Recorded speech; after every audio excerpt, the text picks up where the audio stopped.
Puneeth sir ಜೊತೆಗೆ ಬಹಳ ವರ್ಷದ ನಂಟು ನಿಮಗೆ. ಸೊ ಅವ್ರ ಜೊತೆ ಕಳೆದಂತಹ ಒಂದು ಸಮಯ ನೆನಪಿಸ್ಕೊಳ್ಬೋದಾ ನಮ್ಮ ಜೊತೆಗೆ? ಅಪ್ಪು ಸರ್ ಬಗ್ಗೆ ಹೇಳ್ಬೇಕಂದ್ರೆ ಆ್ಯಕ್ಚುಲಿ ಅವ್ರನ್ನ ಮೀಟ್ ಮಾಡಿದಾಗೆಲ್ಲ ಒಂದು ಎನರ್ಜಿ, ಒಂದು ಪಾಸಿಟಿವಿಟಿ. ನನಗೆ ಅವ್ರ ಮನೆಗೆ ಹೋದಾಗ ಒಂದ್ಸಲಿ ಅವ್ರೊಂದು ಕರ್ಕೊಂಡು ಹೋಗ್ಬಿಟ್ಟು ಅವ್ರ ಹೊಸ ಮನೆಯಲ್ಲಿ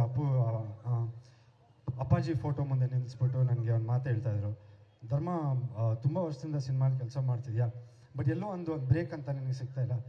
ತುಂಬ ಪರ್ಟಿಕ್ಯುಲರಾಗಿ ಬರೀ ಇದು ಬೇಕು ಅದು ಬೇಕು ಅಂದರೆ ಅದು ಆಗಲ್ಲ. ಪ್ರತಿಯೊಂದು ಸ್ಕ್ರಿಪ್ಟಲ್ಲೂ ಡಿಫ್ರೆಂಟ್ ವೆರೈಟಿ ಇರುತ್ತೆ. ಸೊ ಅದನ್ನು ಬ್ರೇಕ್ ಮಾಡಿ ಬೇರೆ ಬೇರೆ ವೆರೈಟಿ ಸಿನಿಮಾನ ಮಾಡು ಅಂತ ಹೇಳಿದ್ರು. ಸೊ ಆ್ಯಕ್ಚುಲಿ ಅವತ್ತು ಅವ್ರು ಹೇಳಿದ ಮಾತು, ಇವತ್ತು ಅವ್ರ ಆಶೀರ್ವಾದ, ಅವ್ರು ಹೇಳಿದ ಮಾತು ಐ ಥಿಂಕ್ ಕಂಟಿನ್ಯೂಸ್ ಆಗಿ ನಂಗೆ ಒಂದು 2-3 ವರ್ಷ ಕೆಲಸ ಇಲ್ಲದೆ ಮನೇಲಿ ಕೂತಿದ್ದೆ.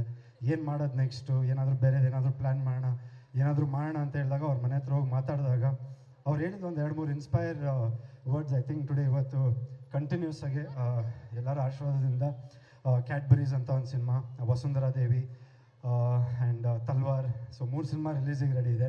ಆಮೇಲೆ ಇತ್ತೀಚೆಗೆ ಒಂದು ತೆಲುಗು ಸಿನಿಮಾನು ಸೈನ್ ಮಾಡಿದ್ದೀನಿ, ಬ್ಲಡ್ ರೋಸಸ್ ಅಂತ. ಸೊ ತೆಲುಗು ಸಿನಿಮಾನು ಮಾಡ್ತಾಯಿದ್ದೀನಿ. ಸೊ ನಿಮ್ಮ ಆಶೀರ್ವಾದ ಪ್ರೋತ್ಸಾಹ ಸದಾ ಇರಲಿ. ಬಟ್ ಯಾವತ್ತಿದ್ರೂ ನಾನು ಎಲ್ಲರಿಗೂ ಅವಾಗಲೇ ಅಭಿಷೇಕ್ ಅವರು ಹೇಳ್ದಂಗೆ ಐ ಥಿಂಕ್ ಕನ್ನಡ ಚಿತ್ರರಂಗ ತುಂಬ ಒಂದು ದೊಡ್ಡ ಮಟ್ಟಕ್ಕೆ ಬೆಳೀತಾ ಇದೆ. ಬಟ್ ಎಲ್ಲೋ ಒಂದು ಕಡೆ ಒಂದು ಹೊಸಬ್ರು ಸಿನಿಮಾ ಇಲ್ಲ, ಒಂದು 5-6 ವರ್ಷ ಸಿನಿಮಾ ಮಾಡಿ ಬಂದವರು ಏನೋ ಒಂದು ಸಕ್ಸಸ್ ಕಾಣ್ತಿಲ್ಲ ಅಂದ ತಕ್ಷಣ ಸಿನಿಮಾ ಅವ್ರು ಅನೌನ್ಸ್ ಆಗಿದ ತಕ್ಷಣ ಎಲ್ಲೋ ಒಂದು ಕಡೆ ಪ್ರೇಕ್ಷಕರಲ್ಲಿ ಇಲ್ಲ ಅದೇನು ಇರಲ್ಲ ಅಂತ ಡಿಸೈಡ್ ಆಗ್ಬಿಟ್ಟಿರ್ತೀರ. ಬಟ್ ನನಗೊಂದು ಮನವಿ ಎಲ್ಲರ ಹತ್ರನೂ, ಯಾವ ಥರ ಎಲ್ಲ ದೊಡ್ಡ ದೊಡ್ಡ ಸಿನಿಮಾಗಳು ಯಾವ ಥರ ಪ್ರೋತ್ಸಾಹ ನೀಡ್ತಿದ್ದೀರಾ, ಯಾವ ಥರ ಸಿನಿಮಾ ಕಂಟೆಂಟ್ ಚೆನ್ನಾಗಿದೆ ಬಂದು ನೋಡ್ತಾ ಇದ್ದೀರಾ, ಅದೇ ಥರ ಪ್ರತಿಯೊಬ್ಬರು ಸಿನಿಮಾನು ಹೊಸಬ್ರು ನೀವು ಬಿಡೋ ಟೈಮಲ್ಲಿ, ಫ್ರೀ ಟೈಮಲ್ಲಿ ದಯವಿಟ್ಟು ಸಿನಿಮಾನ ನೋಡಿ ನಿಮ್ಮ ಆಶೀರ್ವಾದ ಪ್ರೋತ್ಸಾಹ ಸದಾ ಅಂತ ಕೇಳ್ಕೊಂತೀನಿ. ಯಾಕಂದರೆ ನಾನು ಚಿತ್ರರಂಗದಲ್ಲಿ ಒಂದು 15 ವರ್ಷ ಆಯಿತು ನಾನು ಚಿತ್ರರಂಗ ಬಂದು ನವಗ್ರಹ ಚಿತ್ರದಿಂದ.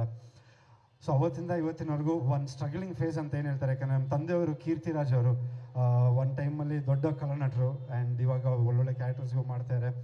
ಬಟ್ ಎಲ್ಲರಿಗೂ ಏನಂದರೆ ಇವನೇನಪ್ಪ ಪರವಾಗಿಲ್ಲ ಫಿಲ್ಮ್ ಆ್ಯಕ್ಟರ್ ಅವ್ರ ಮಗ, ಅವ್ನಿಗೇನು ಏನು ಪ್ರಾಬ್ಲಮ್ ಇರಲ್ಲ, ಆರಾಮಾಗಿ ಏನೋ ಒಂದು ಸಿನಿಮಾ ಮಾಡ್ಕೊಂಬರ್ತಾನಂತ. ಬಟ್ ಅದು ಖಂಡಿತ ತಪ್ಪು. ಯಾಕಂದರೆ 15 ವರ್ಷದಲ್ಲಿ ನಾನು ಕಂಡಂಥ ಒಂದು ಫೇಸಸ್ಸು, ಒಂದು ಕೀರ್ತಿರಾಜ್ ಅವ್ರ ಮಗ ಅದೊಂದು ಹೆಸರು, ಒಂದು ಸೂಪರ್ಬ್, ನಂಗೊಂದು ಅದೊಂದು ಬ್ಲೆಸ್ಸಿಂಗ್ ಅಂತ ಹೇಳ್ಬೋದು. ಬಟ್ ಆ ಸ್ಟ್ರಗಲ್ ಇದೆಯಲ್ಲ, ಆ ಸ್ಟ್ರಗ್ಲಿಂಗ್ ಫೇಸಲ್ಲಿ ಇವತ್ತು ನಾನು ಸಿನಿಮಾಗಳು ಮಾಡ್ತಾ ಏನಂದರೆ ಐ ಥಿಂಕ್ ನಿಮ್ಮೆಲ್ಲರೂ ಆಶೀರ್ವಾದ. ಆ್ಯಂಡ್ ಪ್ರತಿಯೊಬ್ಬರು ಐ ಥಿಂಕ್ ಒಂದು ಟ್ಯಾಲೆಂಟ್ ಅಂತ ಒಂದು ಬೇಕು. ಸೊ ಎಲ್ಲೋ ಒಂದು ಕಡೆ ನಾನು ಬೇರೆ ಬೇರೆ ಸಿನಿಮಾಗಳು ಬೇರೆ ಬೇರೆ ಥರ ಎಕ್ಸ್ಪ್ಲೋರ್ ಮಾಡ್ತಾಯಿದ್ದೀನಿ. ಸೊ ಪ್ಲೀಸ್ ಕನ್ನಡ ಚಿತ್ರರಂಗನ ನೋಡಿ ಸಿನಿಮಾಗಳನ್ನ ನೋಡಿ ನಿಮ್ಮ ಆಶೀರ್ವಾದ ಪ್ರೋತ್ಸಾಹ ಇದೆ ಅಂತ ಕೇಳ್ಕೊತೀನಿ. Thank you sir. ಹಾಗೆ ಕನ್ನಡ ಸಿನಿಮಾಗಳನ್ನ ಟೈಮ್ ಮಾಡ್ಕೊಂಡು ನೋಡೋದಲ್ಲ ಸರ್, ಅವ್ರ ಟೈಮ್ ಅಂದ್ರೆ ಫ್ರೀಯಲ್ಲಿ ಇರುವಾಗಲ್ಲ ಎಲ್ಲಾ ಕೆಲಸ ಬಿಟ್ಟು ಹೋಗಿ ಕನ್ನಡ ಸಿನಿಮಾ ನೋಡ್ಬೇಕು ಅಂತ ದೊಡ್ಡ ಮಟ್ಟಕ್ಕೆ ನೀವು ಎತ್ತರಕ್ಕೆ ಬೆಳಿಬೇಕು ಅನ್ನೋದು ನಮ್ಮೆಲ್ಲರ ಆಸೆ. ಎಲ್ಲರಿಗೂ ಅವ್ರವ್ರದೇ ಒಂದು ಕೆಲಸಗಳು ಅಂತ ಒಂದು ಇರುತ್ತೆ. So we have to respect that also. So ಬನ್ನಿ ನೋಡಿ ಅಂತ ನಾನು ಹೇಳೋದು ತಪ್ಪು. ನೀವು ಆದಾಗ ಖಂಡಿತ ನೋಡಿ ಒಳ್ಳೊಳ್ಳೆ ಸಿನಿಮಾಗಳು. ಇವಾಗ ಮೌತ್ ತುಂಬ ಪಬ್ಲಿಸಿಟಿ ಅಂತ ಏನು ಹೇಳ್ತೀವಿ, ಸಿನಿಮಾ ಚೆನ್ನಾಗಿದೆ ಡೆಫಿನೆಟಾಗಿ ಬಂದು ನೋಡಿ ಅಂತ ಕೇಳ್ಕೊಂಡು. ಯಾಕಂದರೆ ತುಂಬ ನಾವು ಅವ್ರ ಮೇಲೆ ಫೋರ್ಸ್ ಮಾಡೋಕ್ಕಲ್ಲ, ಯಾಕಂದರೆ ಎಲ್ರಿಗೂ ಅವ್ರವ್ರದ್ದು ಲೈಫ್ ಇರುತ್ತೆ, ಒಂದು ಕೆಲಸ ಅಂತ ಒಂದು ಇರುತ್ತೆ. ಬಟ್ ಆ್ಯಕ್ಚುಲಿ ನೋಡ್ತಾರೆ. ಯಾಕಂದರೆ ಇತ್ತೀಚೆಗೆ ನೀವು ಕಾಂತಾರ ಕಾಟೇರ ಸಿನಿಮಾ ದರ್ಶನ್ ಸರ್ದು ನೋಡೋದಕ್ಕಾದ್ರೆ I think one of the big blockbusters ಇತ್ತೀಚೆಗೆ ಬಂದಿರೋದು. ಐ ಥಿಂಕ್ ಜನ ತುಂಬ ಚೆನ್ನಾಗಿ ಆಕ್ಸೆಪ್ಟ್ ಮಾಡಿದ್ದಾರೆ. ನಾನು ನೋಡ್ದಂಗೆ ಒಂದ್ಸಲಿ ಅಲ್ಲ 2-3 ಸಲ ನೋಡಿರೋರು ತುಂಬ ಜನ ಇದ್ದಾರೆ. ಸೊ ಅದೇ ಥರ ಕನ್ನಡ ಚಿತ್ರರಂಗ ಬೆಳೀತಾ ಇದೆ. ಐ ಥಿಂಕ್ ಮುಂದೇನೂ ಆಗುತ್ತೆ. ಸೊ